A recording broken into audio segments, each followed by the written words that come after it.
Durante muitos anos, Stolen foi um dos meus livros favoritos da vida, porém eu li quando eu tinha 13 anos e, sinceramente, eu não confio muito na minha opinião de 13 anos. E por quê? Porque esse é um livro que vai falar sobre sequestro e síndrome de Estocolmo, que eu já vou explicar um pouquinho pra vocês. Stolen é escrito pela Lucy Christopher, originalmente foi publicado em 2009, eu não sei exatamente quando chegou no Brasil, porém eu li em 2012. Eu tinha por volta dos meus 13, 14 anos. Na época o livro me marcou demais e, como eu disse, se tornou um dos meus favoritos na vida. Apesar de eu não dar nota na época, uns anos depois, né, que eu comecei a utilizar o Scoob, eu dei a nota de 5 estrelas e favoritei o livro, mesmo não tendo relido. Essa releitura demorou pra acontecer, até porque mais uns aninhos depois eu acabei emprestando a minha edição pra uma amiga. Aliás, a gente teve uma troca, ela me emprestou um livro, eu emprestei Stolen pra ela, e essa troca nunca foi desfeita. Mas temos mais um detalhe. A editora que publicava Stolen aqui no Brasil simplesmente fechou em 2015, que era a ID. Era um selo, na verdade. O selo ID era de alguma outra editora, se não me engano, era a editora Moderna. Aliás, foi o selo ID que foi o responsável por publicar vários livros da minha pré-adolescência. E assim, se passou muito tempo que essa releitura não ocorreu. Não faz muito tempo que eu passei a ler em inglês, né? Até por isso que comprar a edição importada não tinha sido uma opção antes pra mim. Até que se tornou. E caso você não saiba, você vai ficar sabendo agora,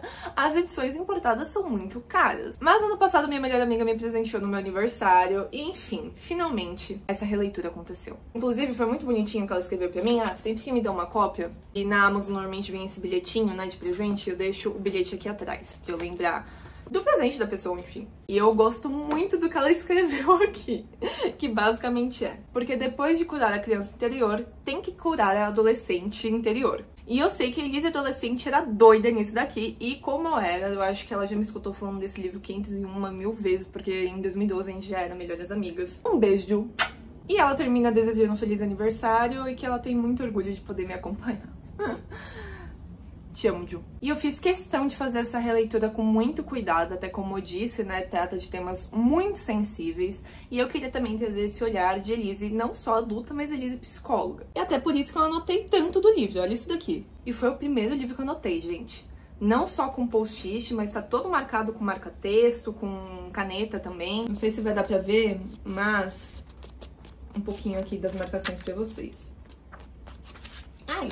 Sem mais, vamos falar sobre Stolen. Vou fazer uma parte sem spoilers e uma parte com spoilers. Ainda assim, eu vou convidar vocês a assistirem a parte com spoilers, mesmo que vocês ainda não tenham lido o livro. Até porque ele é um livro que, infelizmente, a gente não tem no Brasil mais. Apesar de que eu acho que você consegue encontrar o PDF dele por aí. Eu acho, não sei, não fui pesquisar. E não só por isso, mas porque eu quero trazer uma temática de como a gente costumava romantizar livros antigamente. Mais ou menos na época que ele foi escrito, nos anos 2000, no geral, até, sei lá, eu diria que até 2015 a gente ainda romantizava muita coisa que a gente não deveria. Inclusive, esse é um dos meus grandes medos em relação a Stolen. Eu continuei indicando esse livro ao longo dos anos como um dos meus livros favoritos da vida. Acontece que eu tinha 13 anos quando eu li.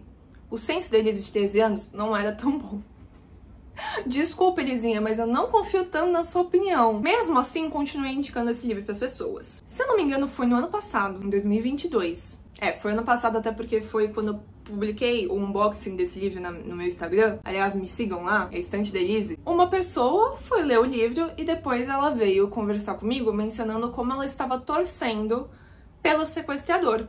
E eu falei, opa, acho que temos uma questão de atenção aí, não é mesmo, meus amigos? Será que o objetivo da autora realmente foi fazer as pessoas se apegarem ao Tai, que é o sequestrador? Ou ela romantiza o que não deveria ser romantizado? Como eu não poderia confiar na minha memória, né, de 10 anos atrás, era hora de reler. E eu parei de indicar esse livro para as pessoas, até porque eu tenho que ter uma responsabilidade, né, perante o que eu indico para vocês ou não. Por isso que eu convido vocês a ficarem na parte do spoilers, porque eu acho que vai ser uma discussão muito rica nesse aspecto de como a gente costumava romantizar coisas que hoje a gente não deve romantizar e que nem sempre está atrelado ao autor. Tudo bem, tem autores que né, seguem um caminho muito duvidoso, mas eu não acho que foi o que aconteceu aqui em Stolen. Eu vou falar mais quando chegar a hora. E agora sim, sem mais, vamos a mais uma resenha aqui na Estante da Elise.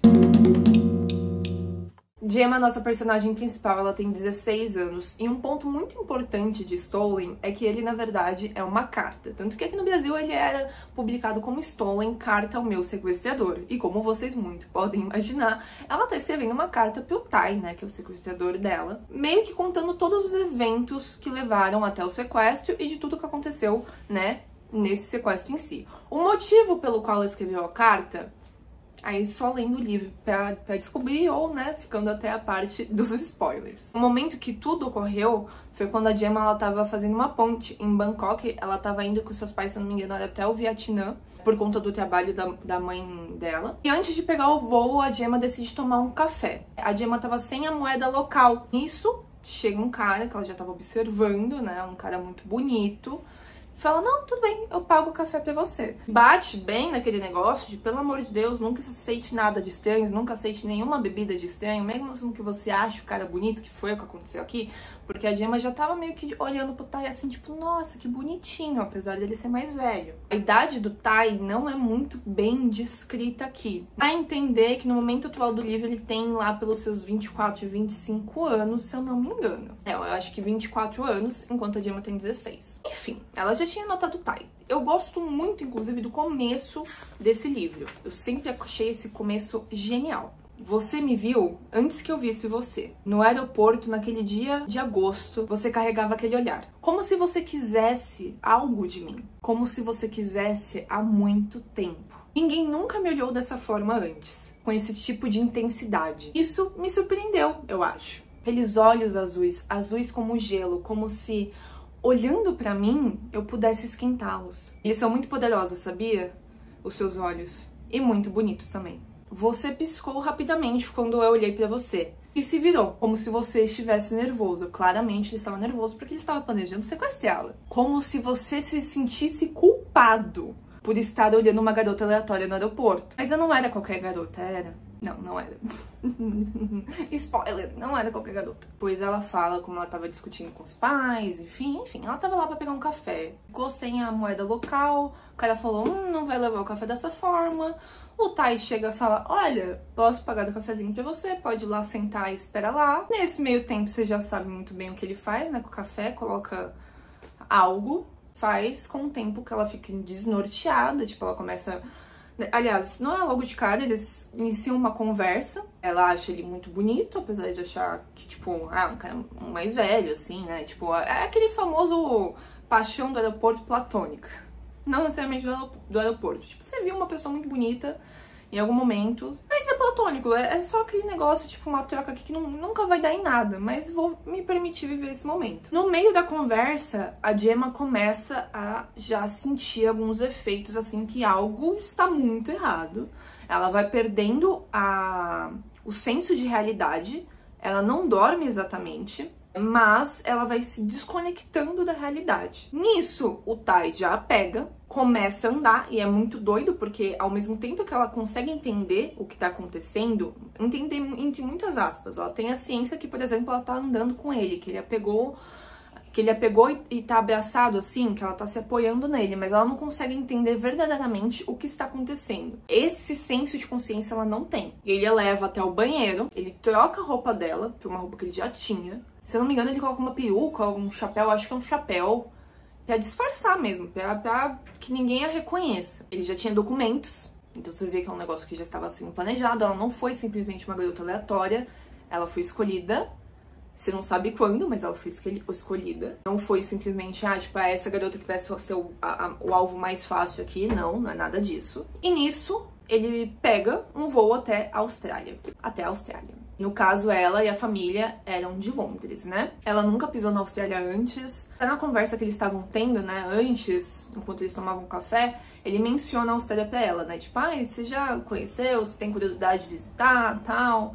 Foi um pouco antes ela já começar a perder os sentidos. Inclusive, eu acho muito interessante que quando ela acorda, ainda meio groggy, ela já tá na Austrália. Aliás, ela lembra o percurso um pouco do que aconteceu nesse período enquanto eles estavam indo, pegando um novo avião, enfim. Ela lembra, por exemplo, dele falar pras pessoas que ela tinha bebido muito, que ela era acompanhada dele. Enfim, uma coisa bem doida mesmo, e ela claramente não conseguia falar. Ela se movimentava, mas ela não conseguia falar, ela não conseguia raciocinar verdadeiramente de nada que estava acontecendo ali. E ela tem alguns flashes desse período no avião. Quando ela acorda, efetivamente, enfim, ainda grog, mas acorda, ela já tá na Austrália. O primeiro instinto dela é verificar se ela tá com dor debaixo das pernas, pra verificar se ela foi estuprada por ele. E aí ela não percebe nada, e inclusive ele fala, eu não toquei em você, eu não fiz nada com você. E aí começa, né?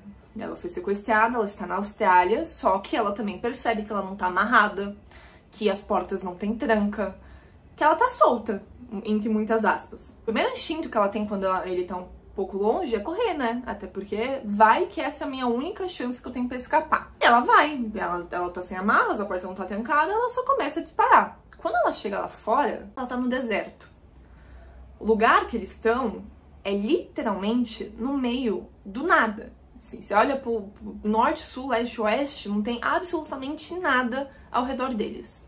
Somente eles. Somente a casa que eles estão. Mais nada. Você tá no deserto, imagina o deserto, gente. É onde eles estão. E aí, você começa a entender um pouco do que é Stolen. Ele é um livro que vai tratar muito, então, basicamente, dessa experiência, né? Dessa experiência traumática, terrível, que foi a de Emma ser sequestrada. Você sabe que ela tá escrevendo a carta no momento que ela já saiu daquela situação, que ela tá sã e salva. Porém, você não sabe por que a carta, se ela tá escrevendo isso só pra, tipo, uma sessão de terapia, assim, de conseguir lidar com os traumas. Você não sabe se ela tá escrevendo realmente pra entregar pra ele. Você não sabe o que aconteceu com ele, se ele morreu, se ele tá vivo, se ele tá preso, se ele tá solto. Você não sabe de nada. Você sabe que ela tá fora daquela situação e ela tá escrevendo essa carta depois que ela já passou por tudo isso. Então também tem, além de narrar os acontecimentos do que ela passou naquela situação, tem algumas reflexões. Então é muito legal. Eu acho que essa forma de escrita é diferente, você sai do comum. A todo momento, né, ela vai escrevendo pro Ty, então a todo momento escrevendo pra você. Você fez aquilo comigo, você me ligou, e gera esse sentimento de desconforto também, porque parece que você que machucou ela, você que sequestrou ela, você que, enfim, foi um monstro da vida dela. Eu acho que é algo muito interessante da narrativa. Essa sensação de você estar no deserto, eu acho que isso é outro grande ponto diferencial do livro.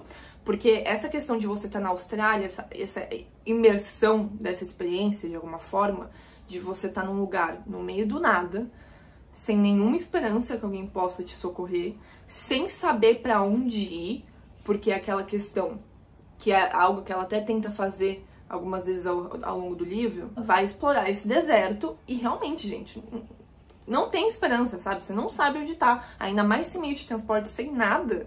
A grande probabilidade é que se você sair desse deserto a pé, que você vai morrer. Se não pelo calor, por algum bicho, por, sei lá, ficar sem água, sem comida. Tipo, o que constrói que o seu captor, o seu sequestrador, é a única esperança que você tem de se manter viva. E isso vai mexendo na sua cabeça de uma forma que é justamente o que o livro quer tratar, que é a síndrome de Estocolmo. A síndrome de Estocolmo, pra quem não sabe, é um mecanismo de defesa que as vítimas podem passar em situações, por exemplo, de sequestro, em que vão gerar uma empatia e às vezes até um sentimento de afeto pelo seu sequestrador, pelo seu agressor. Porque é uma forma também de você lidar com essa tensão psicológica e emocional. Porque você está numa situação de muito estresse, então você acaba gerando esse sentimento pela pessoa, porque é uma forma de você lidar com toda aquela situação que tá te causando pânico, tá te causando medo, tá te causando raiva, estresse, o cortisol no alto, enfim. É um mecanismo de defesa. E não só a síndrome de Estocolmo, ela pode acontecer durante o momento, né, que a pessoa ela tá sofrendo aquela violência, mas também depois. Então, por exemplo, depois a pessoa ela foi resgatada, a pessoa saiu daquela situação, mas ela continua tendo aquele sentimento afetivo pela pessoa que agrediu, que a machucou de alguma forma, que violou a sua integridade moral, física, psicológica. E é um pouco do que vai acontecer, um pouco não, né? É o que acontece em Stolen. Diversos momentos do livro, a Gemma, ela tem plena consciência do que o Ty fez com ela é absurdo, né? Tipo, ele me sequestrou, me trouxe pro meio do nada, tá aqui, ele quer que ela o ame. A própria Gemma, ela viveu sentimentos ambíguos, confusos em relação a toda essa experiência que ela passou. Então muito do que ela vai transferir pra gente é essa mesma confusão. Tanto que a minha lembrança, que eu não confio tanto, mas a minha lembrança de quando eu tinha 13 anos é que eu sabia que o Tai tava errado, claro, mas se eu não me engano, na época eu senti algum tipo de empatia, não empatia, mas uma simpatia por ele, de tentar entender, porque ao decorrer da história, ele vai contar sobre o seu passado, ele vai contar quais foram as suas motivações, o porquê, né? Por que eu? Porque você entende desde o começo que ela não foi uma menina aleatória, que ela foi escolhida a dedo. Então, por que a Gemma? Você vai se aprofundar na história desse cara, você vai tentar entender quais foram as suas motivações que levaram ele a fazer isso. E muitas pessoas, muitas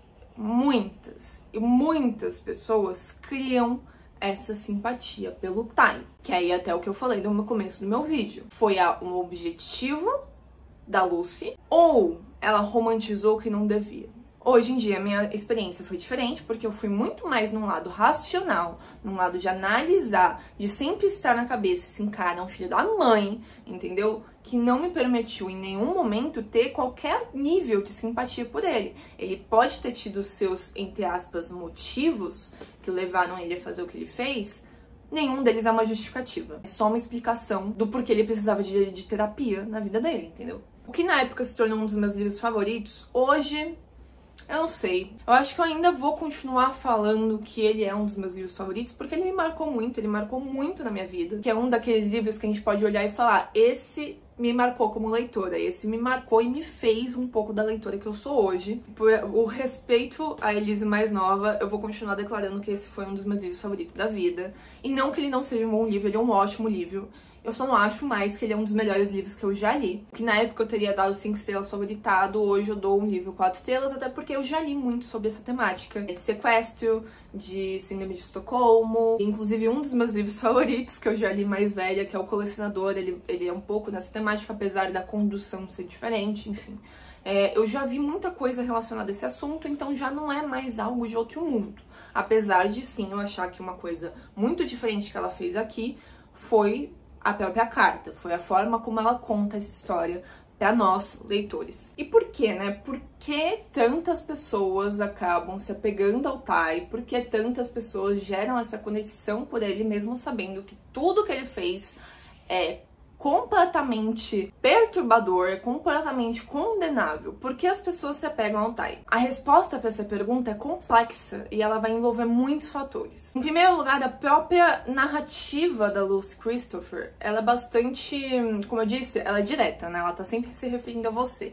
De alguma forma, você vai criar uma conexão com a própria Gemma. De alguma forma, você sente como se aquela fosse a sua história também. Sendo uma narrativa envolvente, uma narrativa emotiva, vai te trazer o ponto de vista da Gemma, que passou por uma síndrome de Estocolmo. Então ela mesma vai tentar criar justificativas na sua cabeça do porquê tudo aconteceu, tentar entender. E você vai mergulhar, né, nisso. Não é algo impessoal, não é algo que está distante. Não, você está vivendo a flor da pele tudo que ela passou e sentiu, né, nesses acontecimentos ao longo desse tempo que ela ficou em cativeiro. E por mais que seja na perspectiva da Gemma, o livro também nos permite conhecer e entender quem é e quais são as motivações do Tai. Porque ele vai ser apresentado como um personagem que é complexo, que é multifacetado, que tem mais camadas pra gente descascar e entender ao longo do livro. Vai ter, de novo, as suas, entre aspas, né, as suas razões pra sequestrar a Gemma, que só pra ele faz sentido, mas que o levou a fazer o que ele fez. Eu acho que a sacada aqui é justamente que ele mostra, em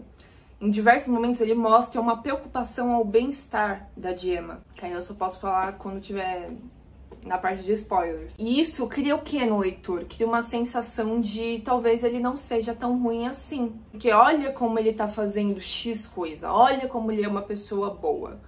Você só esquece, né, o fato que ele sequestrou uma garota menor de idade. Além do que, com o passar do tempo, esses dois personagens vão, querendo ou não, construir uma relação.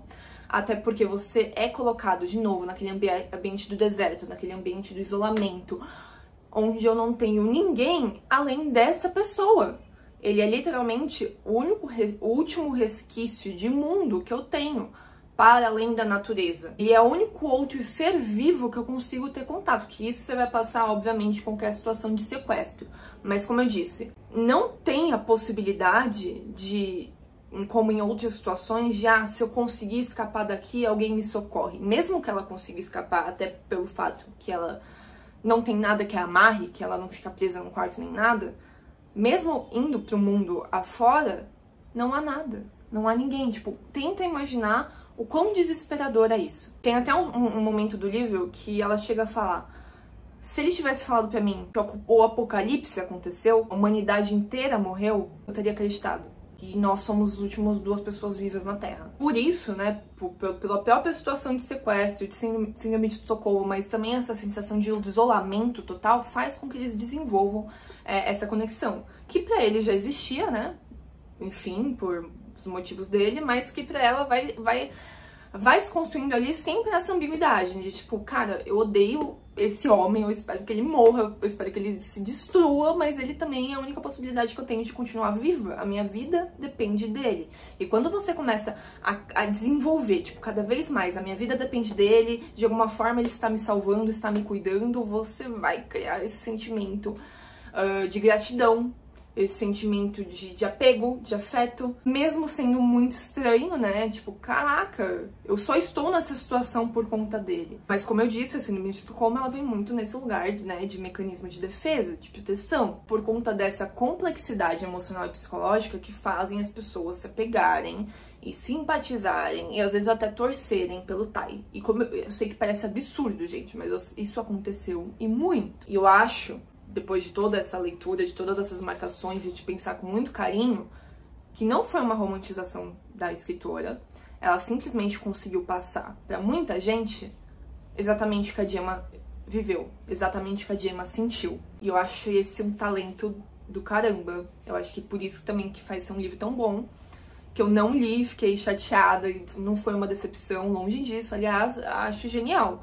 Como eu disse, já li muitas coisas do tema, não é algo que muda vidas nem nada, mas ainda assim é genial. Acho que ela conseguiu cumprir o seu papel. A partir do momento que você tem tantas pessoas que sentiram a mesma coisa da personagem, caraca, tipo, parabéns, você fez um puta de um trabalho legal. Mas é aquele tipo de leitura que eu falo que eu não recomendaria pra todo mundo, porque eu não sei. E não entendam errado o que eu vou falar agora, mas eu sinceramente não sei se todo mundo tem a maturidade pra um tipo de história assim. Podem acabar confundindo esses sentimentos e idealizarem, e romantizarem, e desejarem um Tai. Mas é muito absurdo, eu vi, tá? Eu fui procurar resenha, eu fui procurar pessoas falando desse livro, principalmente as resenhas de 10 anos atrás, e como tem pessoa que romantizou esse livro, tipo, chega num nível assustador. Pessoas que xingaram a Gemma falando, tipo, às vezes ela é muito dramática. Tipo, meus queridos, ela foi sequestrada, ela foi sequestrada. Tipo, você quer mais alguma explicação que essa? Você foi sequestrado, você foi colocado em cativeiro, você não tem mais acesso à sua vida antiga, você não tem esperança que você vai ver sua família de novo, ou seus amigos, ou ninguém. Você foi colocado ali contra a sua vontade com um cara que você não conhece, que tem uma obsessão maluca por você, e você vai falar que ela é dramática? Tipo, oi? Não faz sentido, sabe? Assim como eu vi várias pessoas, eu juro por tudo pra vocês que eu vi falando, tipo, porque eu queria um sequestrador assim. Tudo que eu queria era um Tai na minha vida. Porque ele é tão bom. Porque... Pelo amor de Deus, sabe? Meu Deus! E é por isso que eu falo que esse tipo de leitura, gente, tem que ter muito cuidado. Inclusive, me choca eu ter lido esse livro tão nova, né? Não deveria. Eu até fui pesquisar a classificação indicativa, não consegui achando aqui no Brasil, mas estaria por volta dos 16 anos. Lá fora ele é vendido a partir de 14 anos. Então, teoricamente, quando eu li, eu tava na idade, né? Lá com meus 13, 14 anos. Ainda assim, eu acho muito jovem.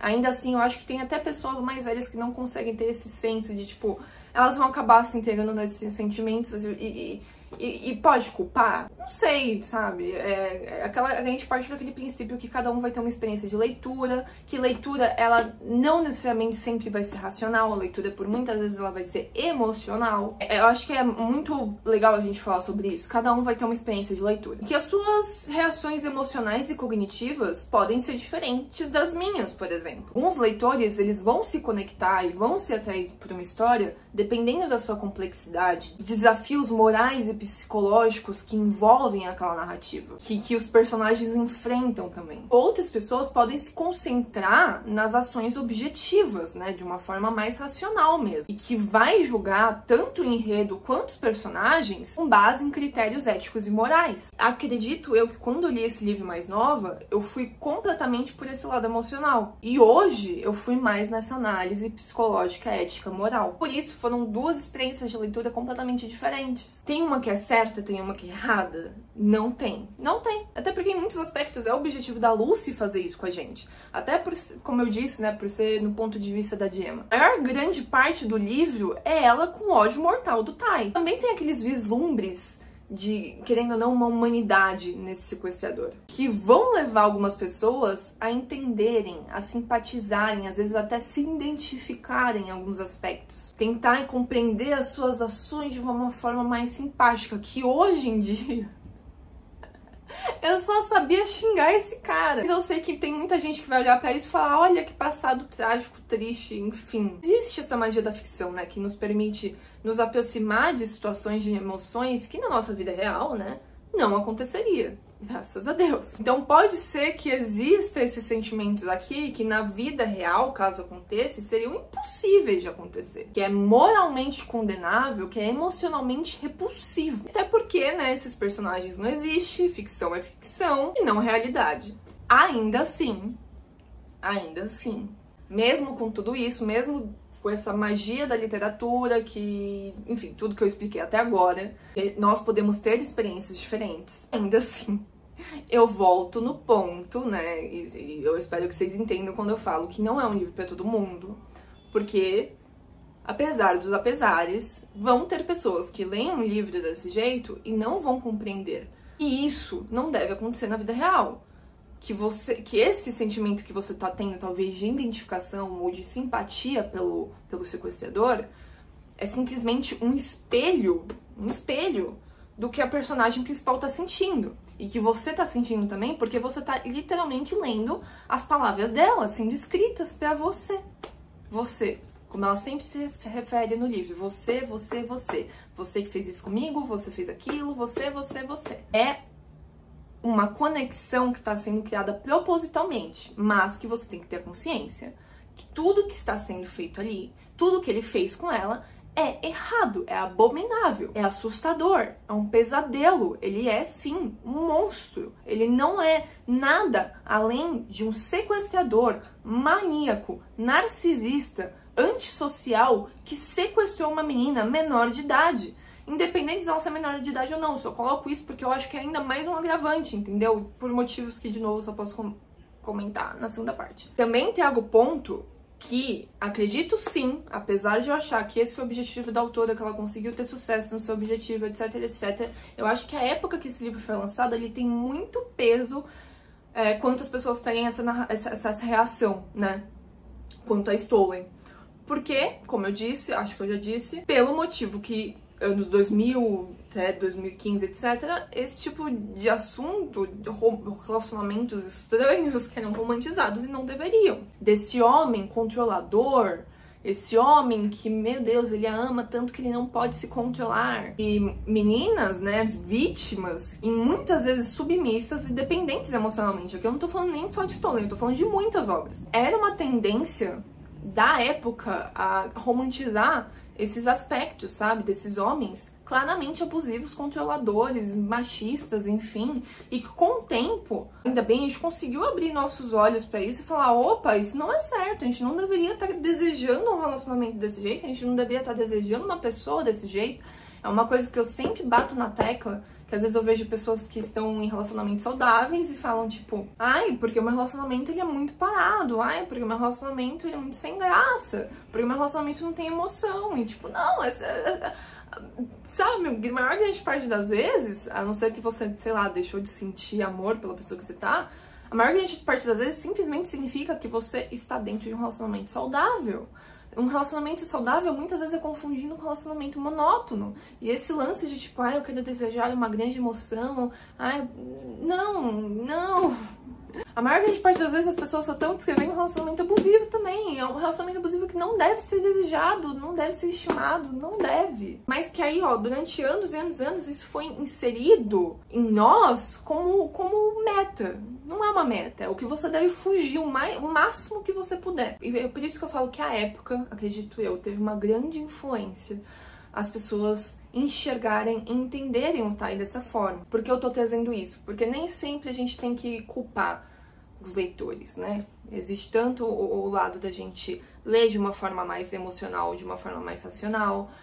Existe o contexto da época que foi publicado, que a gente não pode ignorar. Acredito também que não são todas as obras de ficção, seja livro, cinema, enfim, que retratam relacionamentos abusivos ou personagens problemáticos devem ser condenados ou censurados. Não é isso que eu tô falando. Até porque são coisas que acontecem na nossa realidade, não é porque, por exemplo, vamos supor que ninguém mais vai escrever sobre sequestro ou sobre relacionamento abusivo. Vai deixar de existir na nossa realidade? Não vai. A literatura, o cinema e outras formas de arte podem ser uma poderosa ferramenta justamente para explorar a complexidade do comportamento, do pensamento e das emoções humanas, abrindo espaço para a gente refletir, conversar sobre esses temas, ou seja, sobre violência, sobre relacionamento, o que é certo, o que é errado, o que nós devemos ou não querer e desejar. Então eu defendo o direito de obras e personagens assim existirem. Mas essas obras, esses personagens devem ser construídos com muito cuidado, para não cair na romantização, que nem a gente sabe. After, gente, é o clichê, a gente dá tanta risada, mas After é o perfeito exemplo de livro que é vendido como romance, um romance jovem de um relacionamento abusivo que é romantizado. Então, é uma linha muito tênue de você construir um personagem, uma história complexa que vai trabalhar um tema sensível, é você cair na romantização, sabe? É muito fácil, é muito fácil. Um eu defendo a existência, o outro eu condeno. Mesmo essas obras que conseguem fazer isso com responsabilidade, de uma forma legal, elas têm que ser consumidas, elas têm que ser lidas com um olhar crítico e reflexivo. E também considerando o efeito que elas podem ter na percepção e comportamento das pessoas. Porque eu falo isso, aí a gente entra em classificação indicativa, por exemplo. A pessoa mais nova talvez não tenha tanta maturidade para absorver todos os detalhes dessa obra sem ter um efeito negativo sobre si do que uma pessoa mais velha, por exemplo. Por isso que a gente fala tanto e defende tanto classificação indicativa. Agora, vamos falar sobre o Tai, sobre as suas motivações e uma possível análise do porquê ele fez o que ele fez. Não consigo mais falar do livro sem spoilers, desculpa. Caso você queira ler, esse é o momento de parar o vídeo, mas não esquece de deixar seu like, se inscreve, me ajuda, compartilha esse vídeo, comenta, por favor, se não sabia a diferença que isso faz. E caso você já tenha lido ou tenha curiosidade de saber o que acontece, qual é a história, por que ele fez o que ele fez, te convido a ficar aqui e assistir comigo até o final. Pra quem vai, um beijo, e pra quem fica, vamos lá. Bem, mais uma vez a gente tem o personagem com passado triste que vai tentar justificar um injustificável e nós sabemos que não tem justificativa, né? Enfim, num grande resumo de tudo que aconteceu e de tudo que nos é explicado, o Tai, ele teve pais bizarros, né? A sua mãe o abandonou quando ele ainda era uma criança. O seu pai abusava de substâncias, não tava nem aí pro filho, só se importava com o trabalho até ele perder tudo, né? Justamente por conta de drogas e álcool, enfim. E aí o Tai, ele se vê sozinho. E o Tai, ele cresceu na Austrália, porém teve um determinado momento da vida dele que ele recebeu uma carta da sua mãe, né? Aquela mãe que o abandonou quando ele ainda era muito pequeno. Essa foi a esperança de ter essa mãe perdida, de se reconectar com essa mãe que me abandonou. Então ele sai da Austrália direto para Londres esperando esse reencontro. Quando ele chega lá, ele vai até o endereço, né, que foi deixado na carta, e ele não encontra ninguém. Ele encontra pessoas, inclusive, que tinham raiva da mãe dele, Eu não lembro agora, porque eu acho que ela, não sei se ela saiu devendo dinheiro, alguma coisa assim. E nem querem passar pra ele o novo endereço, o contato dela, tipo, nada. Insiste, ele continua tentando formas de contatar essa mãe, que, enfim, ela tentou me procurar, então eu tô aqui, vou tentar achá-la. Eventualmente, ele acaba encontrando um número, ele liga, a pessoa não admite que é a mãe dele, mas ele tem plena certeza que é, e só pergunta se ele tem dinheiro ou não. A partir do momento que sabe que não tem dinheiro, então você não é do meu interesse. Então a gente assume o quê? Que a mãe dele talvez também só queria um filho que pudesse ajudar a sustentar seu vício, e quando viu que não seria o caminho, então, ó, você não é meu filho, você é um objeto que eu poderia usar, e ele é essa criança abandonada, maltratada pelo pai, que tá desesperadamente tentando encontrar uma conexão humana. E esse é um ponto muito importante. O quanto ele tenta procurar essa pessoa, essa conexão que ele nunca teve na vida inteira. Eu sei que é um papo muito psicanálise, gente. Nem da psicanálise eu sou, mas eu acho que a psicanálise nesses momentos, ó, é um beijo, é um... acerta, mas tanto, gente, como... Ai, acerta. Ou como acerta. Mas enfim, ainda mais interessante ainda quando você descobre que a Gemma é muito parecida com a mãe dele. Olha só, porque tem um determinado momento, né, que tem a mãe, uma foto da mãe dele, quando ela era mais nova, e ela é muito parecida com a Gemma. Então, assim, não querendo ressuscitar Freud, mas o Freud já tá tremendo. Lá do túmulo dele, só de escutar essa história, ele tá, opa, olha eu aí, né, mais uma vez, estão me fazendo vivo de alguma forma. E, mano, uma coisa que, assim... só me dava nojo desse cara, nojo. Nossa, era o tempo todo eu tava xingando esse cara. O tempo todo eu tinha raiva. Tem várias anotações aqui em caneta que eu só tô falando FDP, filho da mãe. Xingando ele até sua próxima 15ª geração, entendeu? Nossa, como eu tive raiva desse homem. Raiva. Porque é muito nojento, gente. É nojento. Eu não sei, e é isso que eu olho hoje, né? Que eu falo que eu fui... Eu não fui nada emotivo, eu fui completamente racional, porque eu acho que hoje em dia eu sou 100%, acho que quase 100% racional. Ainda mais porque tratando desse tipo de temática, eu não consigo ser nada além de racional. Mas depois que eu cresci, quando eu era adolescente, não tem muito do que falar, o que defender. Mas hoje em dia, há muito tempo, né, não tem como você dar um livro desse e não ser racional, pelo menos pra mim. Isso que me faz ficar indignada. Assim, se você leu e você simpatizou com o Tai, eu não estou te atacando. Mas me faz ficar indignada. Por quê? Porque a primeira vez, gente, ó, até larguei o livro. A primeira vez que ele viu a Gemma, ela tinha 10 anos. Ela tinha 10 anos. Vocês têm ideia disso? 10 anos. E se meus cálculos estiverem certo aí, ela tinha 10, ele tinha 18, 19. Tá bom pra vocês? E o que acontece? Quando o Tai, ele chega, né, em Londres, ele não conta a sua mãe, ele passa a ser morador de rua. E tinha um parque ali, né, perto da casa da Gemma, que ela sempre ia brincar, que os pais sempre a levavam e tal. E era um dia de Páscoa, que ela tava até... Sabe aquele negócio que tem lá fora das pessoas... Ah, vamos procurar os ovos... Enfim, tava rolando isso, mas a Gemma, ela tinha uma brincadeira de... basicamente ela imaginava que viviam fadas no parque, como se fossem fadas da floresta, e ela imaginava que essas fadas viviam dentro das flores, e ela criava narrativas para cada uma dessas famílias de fadas em cada uma das flores, tipo, bem brincadeira de criança, imaginação e tal. E um dia, né, justamente nesse dia de Páscoa, ela acaba se deparando com o Tai, que tá no parque. Eles começam a conversar. Ela conta sobre essa brincadeira pra ele, tanto que, né, anos depois ela está lá sequestrada, que ele fala, olha, eu te conheço, você não está acreditando em mim? Mas eu te conheço, menina. E ele até fala, né, sobre essa brincadeira que ela fazia com as fadas. Ela fica, meu Deus, eu nunca contei isso pra ninguém, como é que ele sabe? Depois ela acaba lembrando, né, tipo, caraca, então ele é aquele menino não, né, aquele homem que vivia no parque. E ele fala uma coisa pra ela muito bizarra nessa conversa, gente, que, meu Deus, tem até anotado aqui, mas não sei se eu vou achar que também não tem tanta coisa, mas... ela conta pra ele sobre essas brincadeiras, sobre essa história das fadas. E ele vai contar pra ela uma história, mas assim, levinha. Aqui, achei. Ele conta pra ela uma história de espíritos que viviam dentro das árvores e tentavam roubar crianças perdidas. tudo bom? Primeira interação dos dois.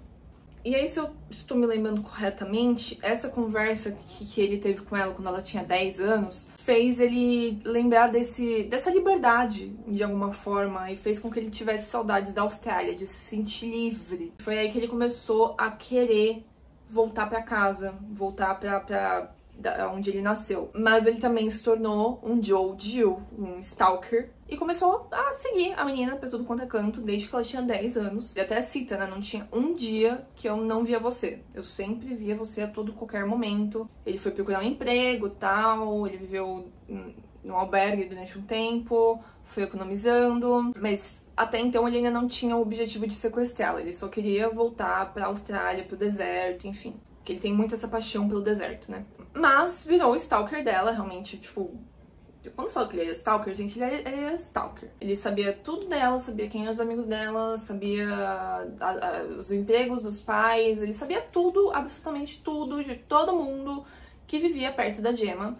Tinha vezes até quando os vizinhos dela iam viajar, porque os vizinhos dela passavam muito tempo na Grécia, ele simplesmente ficava na casa dos vizinhos. Ele ficava lá. Muito provavelmente observando ela através da janela, enfim, tipo, um bagulho bizarro de verdade. Não que se não existisse isso, seria menos bizarro. Ele sequestrou ela, sabe? Isso por si só, bizarro, condenável. Mas ele também era stalker dela e, assim, num nível muito psicótico. E assim, ele observou durante anos da vida, né? Mas exatamente 6 anos antes dele sequestrá-la, foi o tempo que ele ficou observando ela crescer.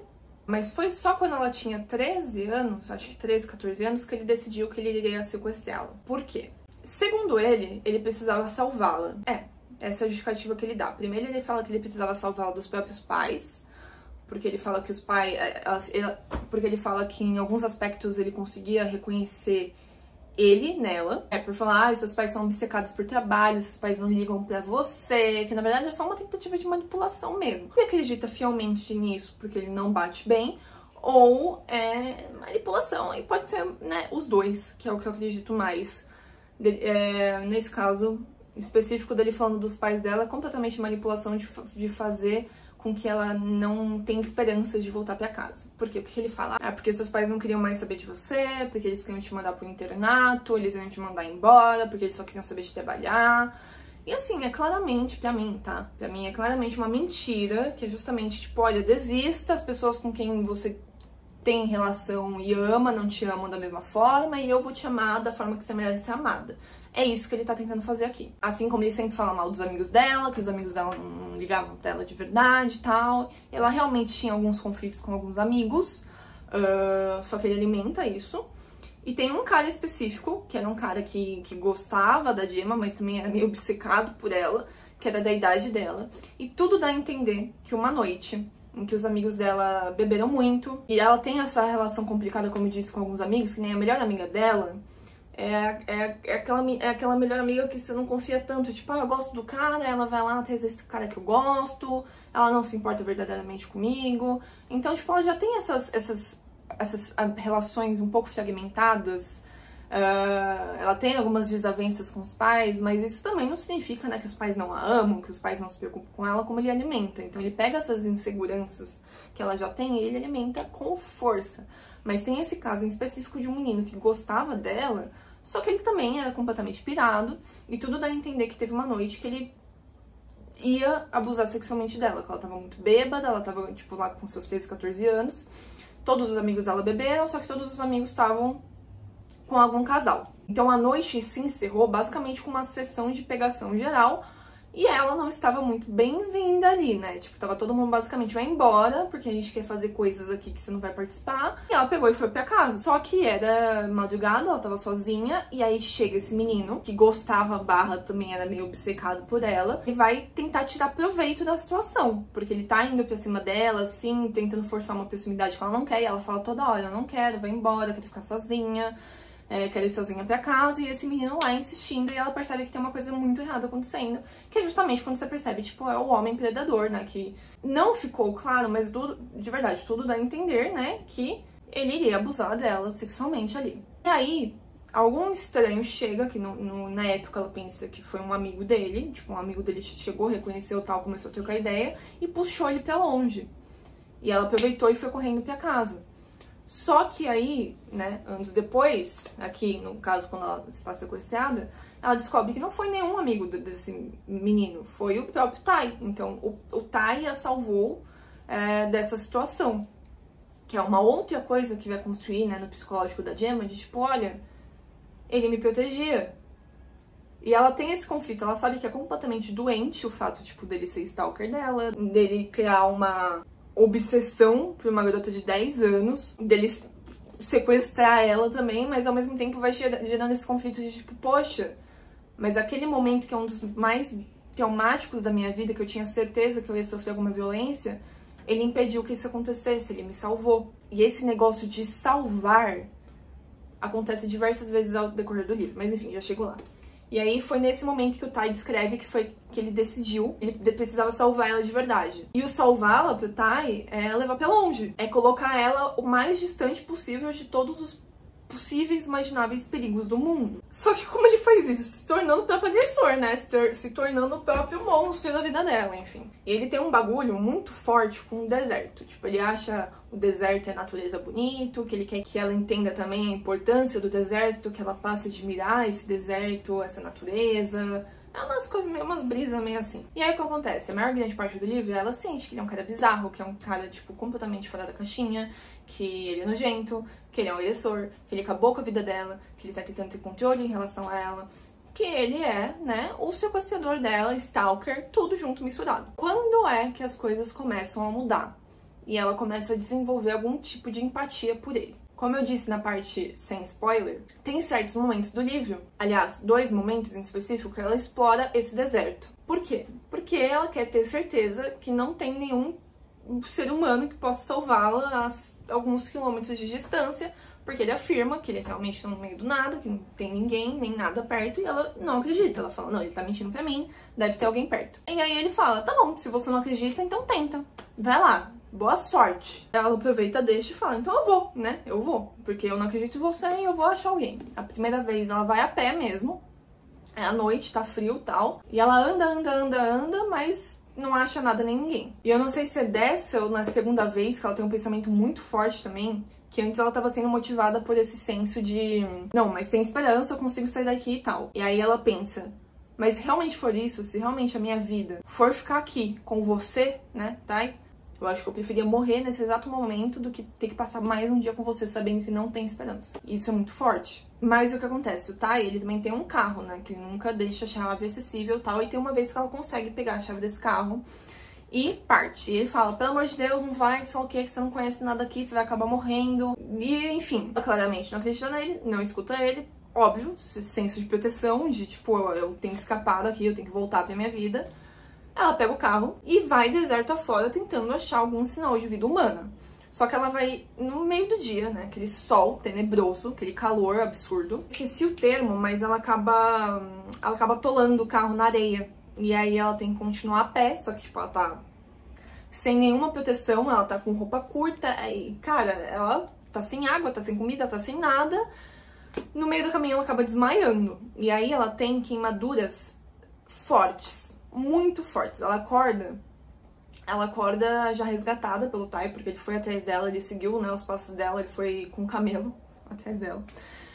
E quando ela acorda, ela já tá em casa, ela percebe que ela tá com roupas diferentes e tá com alguns curativos, e ele tá sempre colocando água no corpo dela e roupas geladas pra ajudar a cuidar dessas queimaduras. Então a gente não sabe exatamente quanto tempo ela ficou lá no deserto, mas foi o bastante pra ela sofrer queimaduras, tipo, graves, assim. Tanto pelo sol, né, mas também pela areia quente. E esse é o ponto de virada na cabeça da Gemma. Por quê? Porque ela quase morreu, né? Então, ela quase morreu ali. E ele tá cuidando pra que ela melhore. Então, ele tá toda hora cuidando dos ferimentos, trocando o curativo, trocando a roupa, né, que a roupa sempre tem que ficar molhada. E ele cozinha pra ela, dá medicação, enfim. Ele cuida dela. E é nessa relação de cuidado, é nesse aspecto de, tipo, caraca, eu quase morri. E se não fosse por ele, eu teria morrido. E ele está cuidando de mim, ele está preocupado com a minha saúde, ele me quer bem. E também o fato dele nunca ter tocado nela, né? Porque durante o livro inteiro ele nunca bate, ele nunca violenta ela fisicamente, sexualmente, que faz com que tenha essa chavinha virando. E assim, né, gente? Eu vejo muita... Nossa, a quantidade de resenha que eu vi falando disso. Ai, mas ele nunca feriu ela. Ele nunca bateu nela. Ai, porque ele foi muito legal, porque ele não violentou a Gemma sexualmente. Tipo, pelo amor de Deus, cara. O mínimo que qualquer ser humano deve fazer com outra pessoa, sabe? Você vai bater palma porque ele não estuprou a Gemma? Você vai bater palma porque ele não deu um soco na cara dela?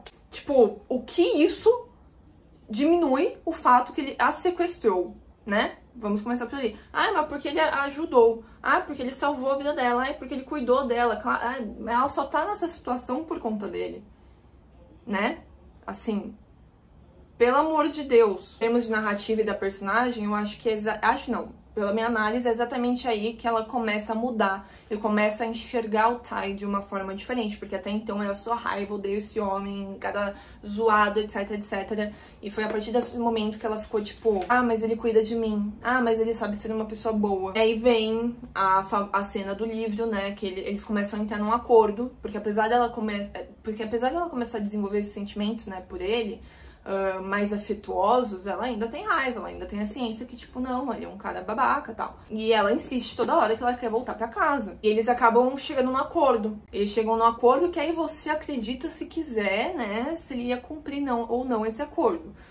Que ele fala, ó, fica aqui 6 meses, em 6 meses, se você não gostar, eu te levo de volta pra cidade mais próxima. Você nunca mais tem que me ver de novo, mas tenta, por favor, porque eu sei que isso pode dar certo, porque eu sei que você pode se apaixonar por essa terra, porque eu sei que você pode se apaixonar por mim, escrito em entrelinhas ali, né? E ela fala, não, 6 meses é muito, 3. Ali tá bom, então 4. 4 meses, 4 meses, 4 meses. Então eles chegam nesse acordo que se em 4 meses ela não se apegar, se ela não quiser falar, não, Thais, você tinha razão todo esse tempo de me sequestrar e me trazer pra cá, sonho da minha vida. Se em 4 meses ela não mudar de opinião, ele vai levá-la de volta. E aí ele já começa a ter uns pane no sistema, né, ele gostava muito de pintar. E chega determinado dia que ele quer, enfim, fazer umas pinturas e tal, eles trocam bastante sobre isso, sobre o deserto e as terras e tal. Eles dormem abraçados. Ela nunca tinha permitido que ele encostasse nela. Eles também têm um papo, assim, da beleza do mundo e das coisas. E ela passa a ver o deserto com outros olhos. Ela começa a enxergar beleza, assim como ele vê beleza naquelas terras, que antes ela só conseguia ver o calor e o deserto e o nada e as criaturas, né? Enfim, porque toda hora você tá do cobra. Se você já leu, você sabe. E aí, pela primeira vez, ela consegue ver a Terra com os outros olhos, que eu acho, né, claramente, que é uma referência, que ela começa a enxergá-lo com outros olhos. Outro paralelo que se dá muito é o próprio camelo, né, que eles pegam. Esse camelo não tava lá desde o começo, tem um determinado momento antes, eles vão atrás desse camelo juntos. E ela até chega a falar, né, ah, você tá roubando ela também.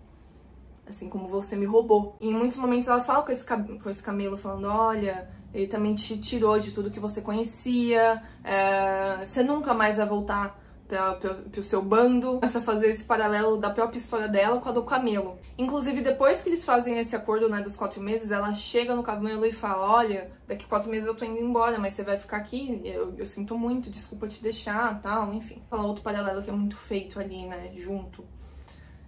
E que tem uma finalização, mas pra chegar nessa finalização tem que falar outro aspecto.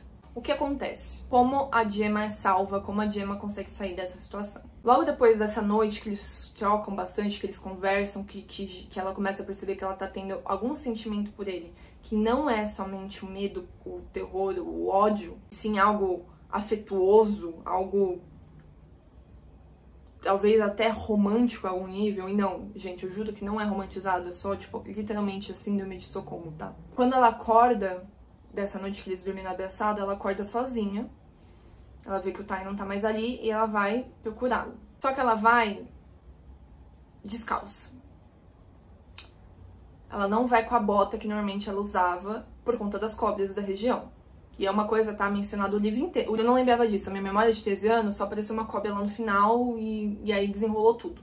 Mas não, cobras são citadas o livro inteiro. O livro inteiro está construindo o perigo iminente daquela região deserta que tá composta de criaturas. É mencionado, né, como ele captura cobras, ele captura aranhas, escorpiões, porque com o tempo ele quer começar a produzir curas. Esqueci o nome, mas em inglês é antivenoms. Tipo, antiveneno, cura, vacina, sei lá, vocês entenderam. E ela acorda, Tai não está lá, ela vai atrás dele, esquece de colocar as botas, e aí ele tá justamente capturando uma cobra. O que acontece? Essa cobra tá perto dela, né, e aí tem toda uma situação lá, que a cobra acaba picando a Gemma. Só que não é qualquer cobra, assim, não é qualquer cobra. É uma das cobras mais perigosas do mundo. É a Death Adder, que é a cobra da morte. É uma das cobras mais, um dos venenos mais perigosos, potentes do mundo inteiro. E aí ele fica meio desesperado, ele tenta controlar a situação, aparentar que ele não tá desesperado, mas ele tá desesperado. E ele realmente tinha pensado em tudo, tá? Como eu disse, foi anos de preparação pra levar a Gemma até ali. Então, toda a construção da casa, enfim, tem toda uma explicação no livro de como eles tinham comida estocada, ele fez todo um negócio de água ali, painel de luz solar. Então ela falava, né, ai, mas quando a gente precisar ir pra cidade pegar tal coisa, ele falava, não, a gente não vai precisar, a gente vai ficar aqui pra sempre. Que ainda dá mais aquela sensação de isolamento, desespero, de meu Deus, nunca vou sair daqui, enfim. Uma das coisas que ele pensou era justamente, né, se um dia eles fossem picados por essas criaturas, ele mesmo já tinha um costume de se injetar um pouco de veneno pra ele ir se acostumando. Mas um pouco antes deles irem pra lá, ele chegou a roubar um laboratório, não sei como, mas roubar um laboratório e pegar essas curas. Eu esqueci o nome, gente. Esses antivenoms. Que tinha, inclusive, da cobra da morte. Ele tinha dois potinhos. Aí ele foi lá, injetou um nela, não fez efeito. Ele injetou outro, não fez efeito. E aí ele começa a entender que talvez, né, ele não tinha o recurso pra guardar. Tipo, lá era muito quente, pode ter perdido efeito, estragado. E aí ele dá duas opções pra ela. Tipo, ou a gente fica aqui, eu tento preparar, né, uma cura através da própria cobra e tal. Ele tem lá as explicações dele, enfim. Ou eu te levo de volta pra cidade. Ele abre mão dela pra conseguir salvar a vida da Gemma. E aí ela começa a ficar muito mal, ela já tá, tipo, toda zoada por conta do veneno. E ele decide levá-la de volta pra cidade. Ele fala, ó, vou te deixar lá no início da cidade, onde as pessoas podem te ajudar, mas eu não vou te acompanhar, que é justamente pra ele não ser preso. Ela pede pra ele junto, que ela não quer ficar sozinha. Ela tá meio delirando também por conta do veneno, e ele acompanha. Ele acompanha mesmo sabendo que isso significaria que ele seria preso. Tem toda uma cena do hospital, né, que entrega um anel pra ela, que ele mesmo fez. Também rola um beijo, que ela puxa ele, quando ela percebe que ele vai embora pra sempre. Sim, isso acontece. Mas, de novo, eu sinceramente acho que não é romantizado. Eu acho que é ela nessa confusão por conta da síndrome de Estocolmo. E ele é preso. Ele é preso. Tem toda a finalização do livro, né? Passar por psicólogos, psiquiatras, explicarem pra ela o que é síndrome de Estocolmo e, por consequência, acaba explicando também pro leitor.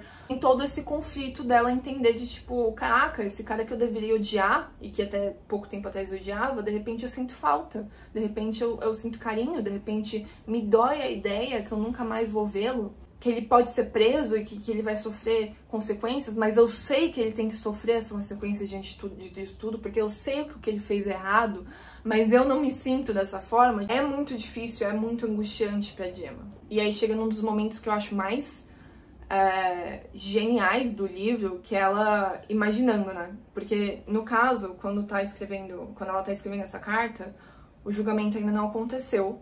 Ele vai acontecer. A carta foi justamente uma indicação da psicóloga dela de conseguir processar tudo o que aconteceu, porque assim talvez ela consiga entender um pouco melhor que tudo que ele fez com ela é errado.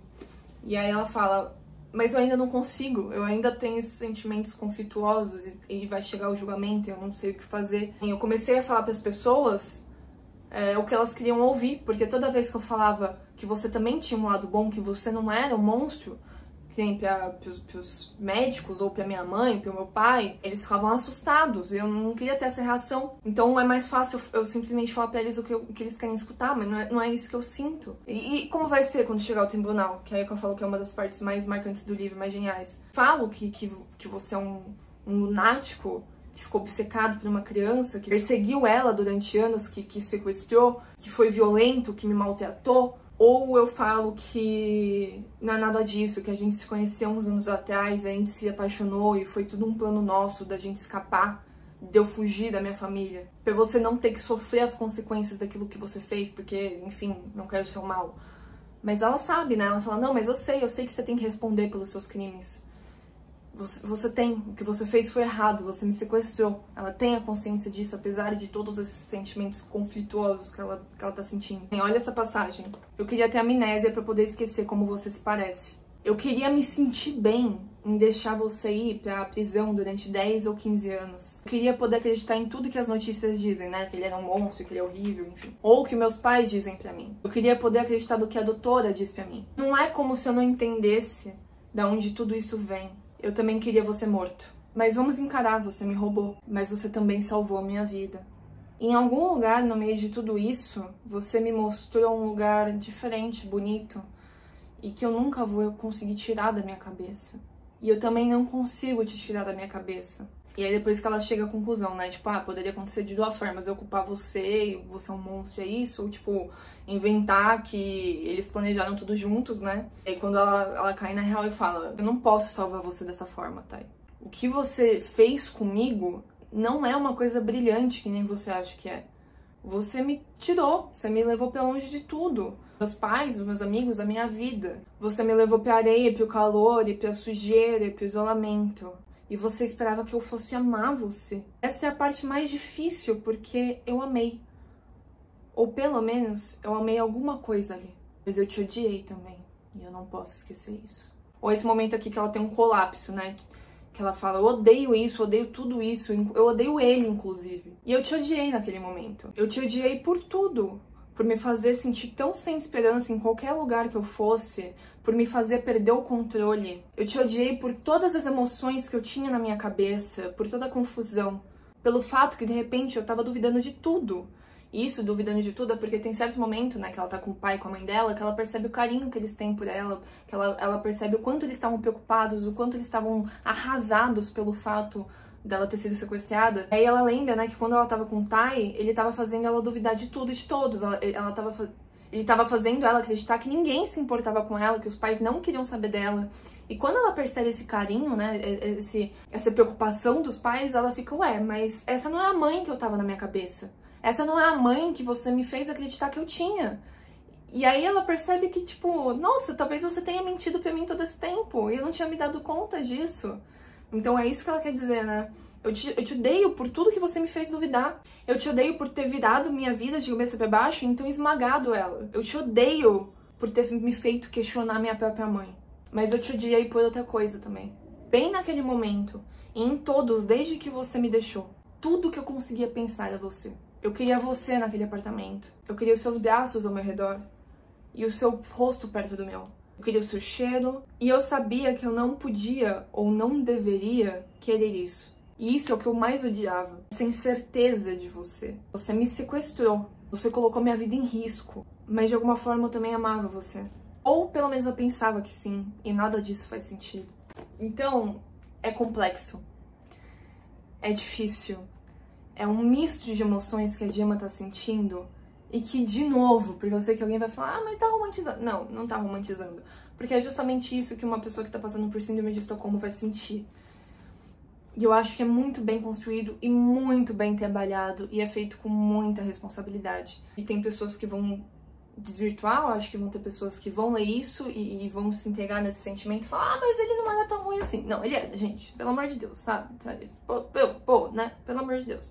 Ele sequestrou a menina, ele é stalker da menina, ele criou uma obsessão pra uma garota de 10 anos. Ele é, sim, bizarro, ele é, sim, um monstro. Não tem justificativa pra nada do que ele faz. O que levou ele a sequestrar a Gemma é o fato dele ser um cara obsessivo, é um fato de ele ser um cara que de alguma forma pode ter sido motivado pelo isolamento social, pelo fato dele não ter relações humanas genuínas. Ele viveu a maior grande parte da sua vida isolado, ele buscava a falta desses pais que o tanto o abandonaram e de certa forma o maltrataram. Ele nunca teve alguém com quem ele pudesse contar ou amar de verdade. A sua família era disfuncional, o seu pai era violento. E tudo isso pode ter contribuído para o seu comportamento completamente antissocial e narcisista. Acho que em muitos aspectos, a sequestrar a Gemma foi a sua tentativa desesperada de construir uma relação significativa com alguém, além de despertar um propósito, um sentido de vida para ele mesmo, né? Porque até então ele meio que tinha desistido de tudo, e foi só quando ele encontrou a Gemma que ele falou, não, eu posso voltar a sonhar de novo, eu posso voltar para aquele lugar que eu amo e eu fui embora. Mas não pode esquecer que ele tem essa visão completamente distorcida da realidade e uma tendência a interpretar os fatos de uma maneira diferente do que realmente aconteceu. Mas eu diria que ele tem traços de personalidade antissocial e narcisista, né? Que ele quer controlar, que ele é manipulativo, ele é controlador. Ele tem uma falta de empatia, um desrespeito às normas sociais. Além de uma obsessão pela Gemma, uma necessidade absurda de possuir ela, de controlar. Ela não é mais uma pessoa, ela é a minha pessoa, ela é um objeto meu, né? Que eu quero que ela seja do jeito que eu quero que ela seja. Porque ele acredita fielmente que ele sabe o que é melhor pra Gemma e que ela tem que se submeter à sua vontade. Mesmo que isso signifique colocá-la em cativeiro. E acreditando fielmente que mais cedo ou mais tarde ela vai passar a amá-lo depois disso tudo. Que é uma distorção de realidade maior do que essa. Independente de a gente entender o que levou ele a fazer o que ele fez, nada justifica. Porque o abuso, a violência e a coerção são comportamentos completamente abomináveis, graves, inaceitáveis. E a gente não pode aceitar e nem romantizar sob qualquer circunstância. Esse é Stolen, um pouco da análise que eu fiz diante do livro. Continua sendo um livro incrível. Foi um livro que me marcou muito como leitora, que mudou a minha vida como leitora quando eu tinha 13 anos. Eu acho que se eu tivesse lido pela primeira vez hoje em dia, não teria me marcado tanto quanto me marcou quando era mais nova, mas continua sendo um livro muito bom, que cumpre seu objetivo. Eu acho que a Lucy, ela é muito talentosa. E é uma pena que não tenha mais aqui no Brasil. Eu espero que, sei lá, quem sabe alguma editora venha republicar, até porque saiu o segundo livro mais de 10 anos depois. Foi publicado em julho de 2022, ano passado, o segundo livro de Stolen, chama Release, vou deixar a fotinho aqui. Tô muito animada pra ler, eu ainda não li, já comprei na Amazon, assim que chegar eu vou ler e vou contar pra vocês. Eu tô com muito medo. Eu tô com muito medo dessa continuação, sabe? Porque tava com medo desse livro ser problemático, reli, cheguei à conclusão que não é problemático, mas tenho medo da autora ter feito tudo errado na continuação, né? Enfim, vamos dar um voto de confiança aí pra Lucy. Espero que a continuação se faça digna do primeiro livro. Mas tudo pode acontecer. De qualquer forma, eu vou ler e vou resenhar aqui pra vocês. E por conta disso, né, quem sabe alguma outra editora venha publicar Stolen no Brasil. É uma leitura que eu recomendo, sim, porém com ressalvas, porém, se você for ler esse livro, leia, nossa, com mão na consciência, tá? Mão na consciência. Que tudo que esse cara faz é completamente errado e não deve ser romantizado. Sem mais, porque esse bruto aqui já tá gigante, meu Deus, pra editar isso vai ser um trabalho. Mas tudo bem, vale a pena. Muito obrigada por ter assistido o vídeo até aqui. Não deixe de curtir, de compartilhar, de mandar pros seus amigos, de se inscrever no canal também, porque isso me ajuda muito. E ficamos por aqui. Um beijo e até o próximo vídeo.